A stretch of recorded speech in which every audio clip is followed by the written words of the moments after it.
नमस्कार दोस्तों, DD red पर एक बार फिर से आपका स्वागत है। मैं हूं आलोक। तो आज जो वीडियो मैं लेकर आया हूं आपके लिए, जिस पर मैं रिएक्शन देने जा रहा हूं, वो वीडियो है जुनैद अकरम साहब का और इसका टाइटल है टेल ऑफ टू पीएम्स, यानी कि दो प्रधानमंत्रियों की दास्तान। तो शायद ये पीएम मोदी और शहबाज शरीफ साहब के बारे में है। तो चलिए देखते हैं कि जुनैद भाई जो हैं वो क्या कह रहे हैं इस वीडियो में। हाँ मिकाले भैया, ये बात है दो मुल्कों की जो एक साथ मार्ज वजूद में आए और एक ही साथ आजाद हुए। लेकिन उन दोनों मुल्कों के प्राइम मिनिस्टर्स ने कल अपने अपने फेसबुक पे क्या शेयर किया। एक तरफ मुझे इस चीज़ से थोड़ी सी प्रॉब्लम है कि दोनों मुल्क एक साथ आज़ाद हुए। मैं ये कहना चाहूँगा कि प्लीज़ फैक्ट चेक करिए, दोनों मुल्क एक साथ आज़ाद नहीं हुए। आज़ाद इंडिया हुआ था, पाकिस्तान नाम का नया मुल्क बना था। इस दुनिया के नक्शे पर पाकिस्तान नाम के एक नए देश का जन्म हुआ था, जिसे हम आज पता नहीं किन के नामों से जानते हैं, लेकिन पाकिस्तान का जन्म हुआ था। गुलाम जो था ब्रिटिश हुकूमत में, वो इंडिया था, भारत था, पाकिस्तान नहीं था। तो आज़ाद होना मुझे लगता है कि सही शब्द नहीं है। सही शब्द यह है कि पाकिस्तान बना था। इंडिया आज़ाद हुआ था और उसी दिन पाकिस्तान बना था। That is the correct logical बात होगी ये।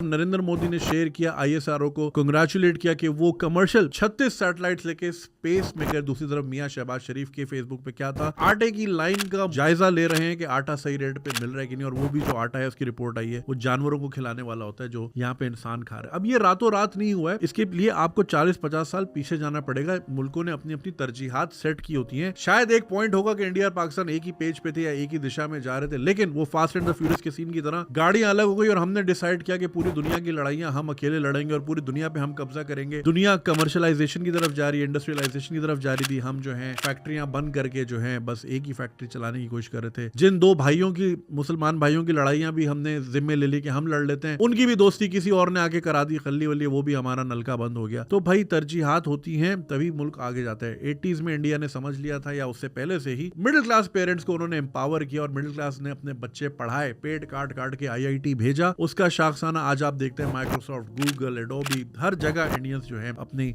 कामयाबी का झंडा मनवा रहे हैं। चंद्रयान 2 जब 3 साल पहले क्रैश हुआ था तो पाकिस्तानियों ने तो इतनी खुशियां मनाई थी जैसे अल्हम्दुलिल्लाह हमारी तो मार्स में पहले से निश्तर कॉलोनी बनी हुई है और हम वहां पहले से ही रह रहे हैं। मैंने उस वक्त भी ये कहा था कि भाई आज फटा है कल उड़ जाएगा। जैसे इलॉन मस्क की आपने वीडियो देखी होगी ना कि वो रिवर्स लैंडिंग करते हुए उसके 30-32 उसके एक्सपेरिमेंट फेल हुए थे, लेकिन 33वें पे लैंडिंग हो गई और अब वो स्पेस टेक्नोलॉजी में दुनिया में कहां से कहां है। तो भाई कोशिश तो कम से कम कर रहे हैं। Trying and failing is better than failing to try. हम सिर्फ हवा में बातें उड़ा रहे हैं और हमारा स्पेस से जो लेना देना है वो अब आटे दाल चीनी की बात यहां आ गई कि एक रोटी से दूसरी रोटी का स्पेस बढ़ता जा रहा है। दुनिया स्पेस रेस में कहां से कहां निकल गई है। जब भी गुर्बत की बात करते हैं हमेशा कहते हैं इथोपिया हो गया मुल्क। अरे भाई अभी इथोपिया का मैंने चेक किया, उनका जो बेर है, जो उनकी करेंसी, 5 रुपए का एक बेर आता है। हम इथोपिया से भी 5 गुना पीछे चले गए, केनिया से भी 2.5 गुना पीछे हैं, अफगानिस्तान से भी पीछे हैं। तो भाई देखे खाली ढोल सिर्फ शोर करता है और हमने सिर्फ शोर किया है पिछले 40-50 सालों में। बातें हमारी पूरी हैं, हम दुनिया में सबसे ग्रेट हैं, हमने पूरी दुनिया फतह करनी थी। पता नहीं फतह करके करना क्या था, लोड शेडिंग करनी थी वहां पे, तालीम बिल्कुल बच्चे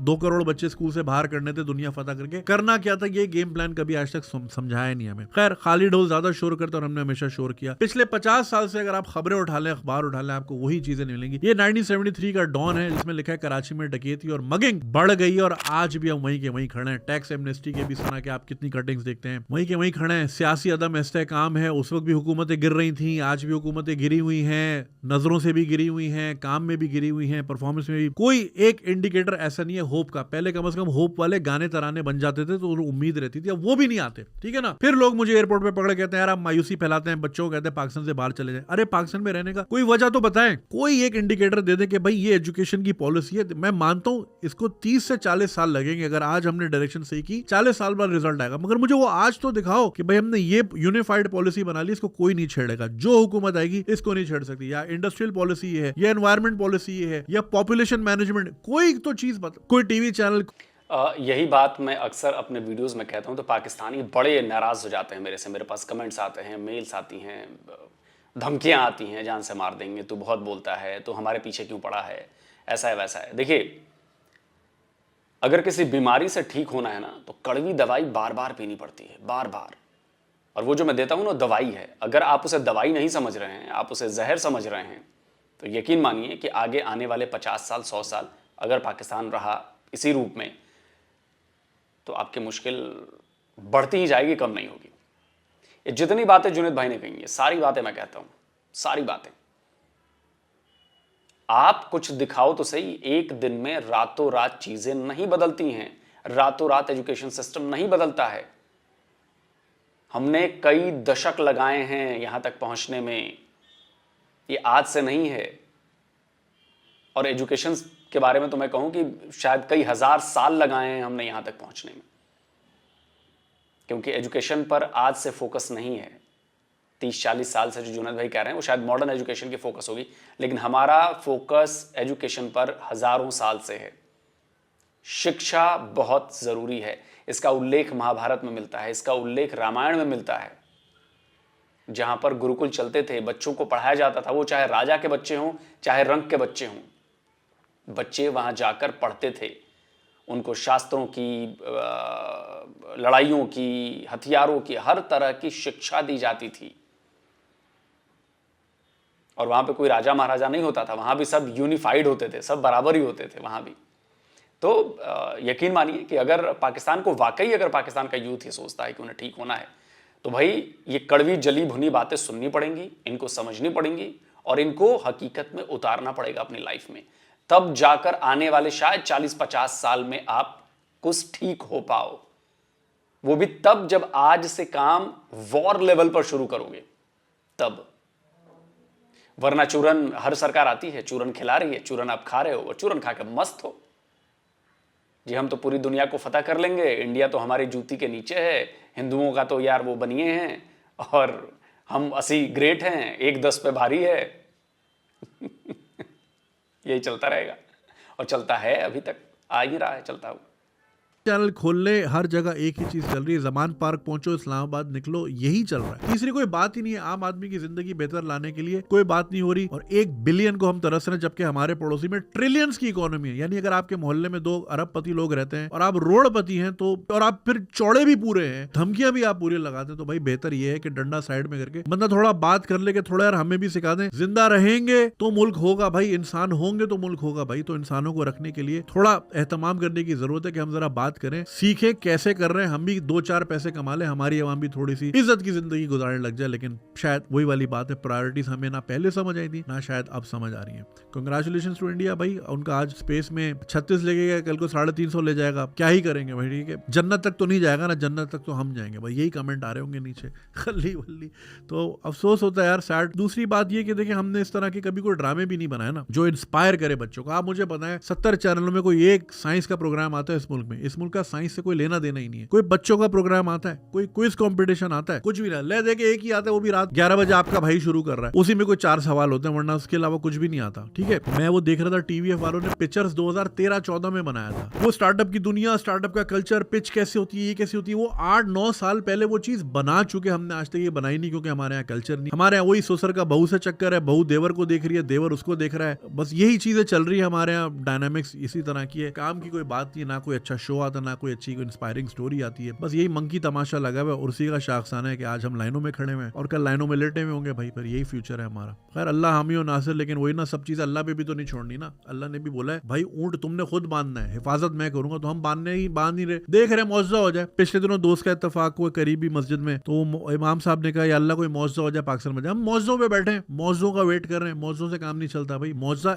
आप खुद एक मौजूदा है भाई। अल्लाह ताला ने आपको जिस्म दिया, जान दी, अकल दी, ये किसी मौजूदे से कम है क्या? इसको इस्तेमाल करके चलाना है, उससे पैसा कमाना है, ये मौजूदा है। ऊपर से मन्नो सलवा नहीं आएगा भाई अभी। मगर ये अभी तक हमारा एक बहुत बड़ा तबका मन्नो सलवा का वेट कर रहा है। तो करते रहिए भाई, फिर कमेंट कर लिए, गालियां दे दे मोदी को, क्या मोदी का क्या उखड़ जाएगा? उसके तो पहुंच गई सैटेलाइट, 150-200 मिलियन डॉलर कमा लिया उसके मुल्क ने, खल्ली वल्ली। हम 1 बिलियन को 24 करोड़ इधर उधर मारे फिर रहे हैं। और सबका इकोनॉमिक प्लान यही है कि ओवरसीज कुछ भेजेगा, यानी पहले हमने यहाँ पे कोई अपॉर्चुनिटी नहीं देनी, यहाँ से बंदे भगाने हैं, और जब मैं बोलता हूँ जाओ तो मुझे गाली देते हैं भाई। प्लान यही है मुल्क का कि बंदे बाहर भेजो, डॉलर भेजे वहां से, तो निकालो मजदूरों को, जाओ सऊदी से दरम भेजो, रियाल भेजो, उधर से दिनार भेजो, उधर से पाउंड यूएस डॉलर भेजो। तो प्लान ही यही है मुल्क का भाई कि बंदों को इतना तंग करो ये बाहर भागे। और फिर रेमिटेंस पे चल रहा है मुल्क भाई। रेमिटेंस से मुल्क नहीं चलता, रेमिटेंस साइड की इनकम होती है छोटी मोटी। हाँ चलो ये भी आ रहा है, हम तो बेस ही रेमिटेंस पे कर रहे हैं। 200 अरब डॉलर आएगा बाहर से, अल्ली वल्ली आ गया बाहर से भाई। चलें, खुदा हाफिज। चले भाई, वीडियो छोटा सा था, लेकिन इस वीडियो में जितनी बातें बताई गई जितनी चीजें सुनाई गई, अगर उनमें से आधे पर भी पाकिस्तानी काम करना शुरू कर देना, तो आने वाले 20 साल में तो आपको पाकिस्तान बदलता हुआ नजर आ जाएगा। लेकिन पाकिस्तानी आदत से मजबूर हैं।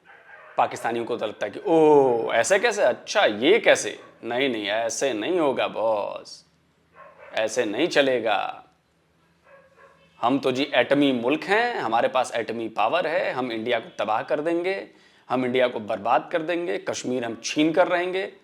आज तक 1 इंच ले ना पाए, लेकिन छीन कर रहेंगे जी। कश्मीर बनेगा पाकिस्तान, भले भूखों मर रहे हैं। तो ये तो आपकी सोच है। लेकिन जब कोई कोशिश करता है सोच बदलने की, तो जी इंडिया का एजेंट है, रा का एजेंट है, पाकिस्तान में कुछ हो जाए जी सब कुछ इंडिया ने कराया है। मुझे तो शक है कि किसी दिन पाकिस्तान में बच्चा पैदा हो और वो कह दे कि नहीं नहीं नहीं नहीं बॉस, मुझे तो इंडिया ने पैदा कराया है। हो सकता है भाई, एक मौलवी कान दे के बोल देगा, पीछे पीछे उसके 1000 चल देंगे कि हाँ भाई ऐसा ही हुआ है। जो बातें जुनैद भाई ने कही है ना, उन बातों को सीरियसली समझिए, उनको एनालाइज कीजिए कि सिर्फ हवा हवाई बातें करने से, किसी के भरोसे बैठे रहने से कुछ नहीं होना चाहता। दुनिया बहुत आगे निकल गई है, आपको हाथ पांव हिलाने पड़ेंगे, आपको यहां पे अलग अलग सेक्टर्स की पहचान करनी पड़ेगी, इंडस्ट्री उतनी मजबूत करनी पड़ेगी। और ये जो बेकार फालतू की तरफ दिमागे हैं ना कि यहूदी हमारा दुश्मन है, हिंदू बनिया हमारा दुश्मन है, सिख हमारे दुश्मन हैं, पूरी दुनिया पर हमें फतह करना है, इस्लामिक राज लेकर आना है, और ये करना है और वो करना है। प्रैक्टिकल होके सोचो यार, प्रैक्टिकल होके सोचो कि क्या मुमकिन है और क्या नामुमकिन है। तो जो मुमकिन नजर आता है उसको करने की कोशिश करो, नामुमकिन की तरफ मत भागो कि सारी दुनिया जंग जीत लेंगे हम। अजी हाँ जंग जीत लेंगे, बाकी तो जैसे ऐसे ही बैठे हुए हैं, आओ जी आओ जी। दुनिया बदल गई है सर।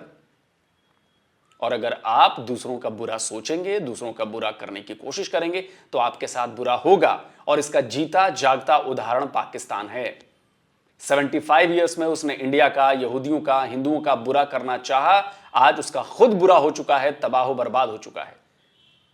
लेकिन अभी भी अपनी नस्लों को जहर भरा जा रहा है इनके खिलाफ, अपनी नस्लों को बताया जा रहा है कि जी इन्हें ही तबाह करना है, असली मकसद हमारा यही है। पढ़ाई लिखाई दूर की बात है, अच्छी जिंदगी जीना दूर की बात है, रुपए पैसे कमाना बेकार बात है। बस हम जो कह रहे हैं वही करो कि इन्हें, यहूदियों को, हिंदुओं को और इंडिया को, इनको तबाह करना है।